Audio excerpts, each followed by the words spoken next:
Hey everyone, Ariel Adams here with a blog to watch. Today I'm going to review the Zodiac by Rowing Blazers, Super Seawolf, GMT World Time. This is a collaboration watch, probably I think the second one so far, with Zodiac and Rowing Blazers. And this time they wanted to recreate a watch from a movie, sort of.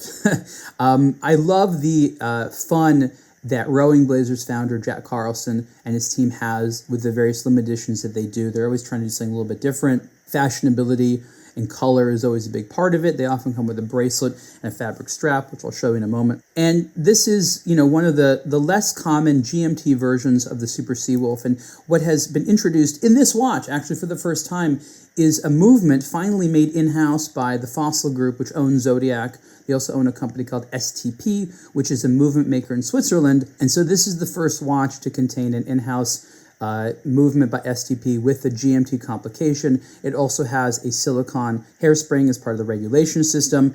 And I'm going to point out that Zodiac introduced that feature on the three-hand version of this movement in the Super Seawolf Pineapple Dream, which was a collaboration I did with them, which you can check out. But those were the first watches to feature the silicone hairsprings, which really ups the performance and the value proposition of these fantastic watches. So let's get back to this Rowing Blazers watch here. I'm not going to go into the story with the movie too much, mainly because we talk about it on the website in the review and in our news article, and it's a lot of little details. So I'll basically say that in 1983, there was a comedy movie called Trading Places, and one of the characters, who's played by comedian Dan Aykroyd, goes to pawn a watch. And the watch is a fictitious watch by a brand called Rochefoucauld, I believe, a Swiss watch that is worth, I believe, in the 1980s, about $7,000. So with inflation, that would have been a pretty fancy watch, and it has a couple of distinct features that he rattles off in the plot, in the script. And part of that is the time zones, that he can tell the time in certain cities. And those cities are on this city scale bezel that goes around the dial there, and that moves in two directions, as a GMT bezel should. There's a scale for the GMT hours around the main dial there, and you can see this sort of blocky red hand there. That's a GMT hand, which I actually like. It's being more diminutive because you can basically use this as almost like a three-hand watch. And the reason I say that is certain GMT watches, the GMT hand is so conspicuous in your face, it's difficult to read the main time. It's always GMT time first. So I like that's a little bit different here. For this watch, they chose a black dial, sort of very utilitarian and instrumental, with this nice bright blue bezel, a little bit of red there. This is going to be a little bit thicker than your standard Super Seawolf case. It's still 40 millimeters wide, but I don't think I'm wrong, but it is a little bit thicker. And one of the main reasons for that is the dial needs to be a little bit thicker because of the fact that there's an extra hand. I don't have this bracelet size, but you can tell that this bracelet has that comfort adjust. So this end and this end are spring-loaded, and if your fist gets bigger, it'll just sort of expand there. So that's sort of a nice feature there.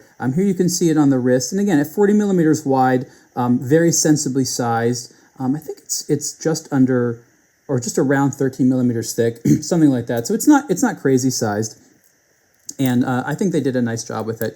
One of the things which is interesting about the case back is there's a new sort of like high mirroring, which I don't remember being on other ones. This is almost sort of Rolex-y style, where that center part right there is just brushed and it's blank, and there's sort of a high polished area around there. There's a lot more text than on your average Rolex, but it's just sort of interesting to see that. So I haven't noticed that on some other Zodiac watches. That was a new feature. You may have seen that there's a quick release there for the bracelet, which you can take off.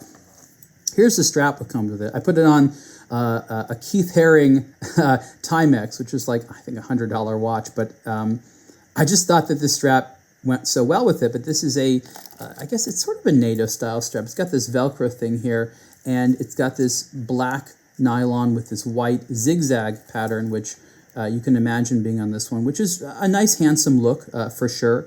All of the straps that have come with various Rowing Blazers watches, again, have had a cool strap, which you could use for other things, a 20 millimeter wide strap. So I just wanted to sort of show you that. This is limited to 282 pieces, and the price for the Zodiac by Rowing Blazers Super Seawolf World Time GMT is $2,195, and you can see the full review in a blog to watch. Thanks.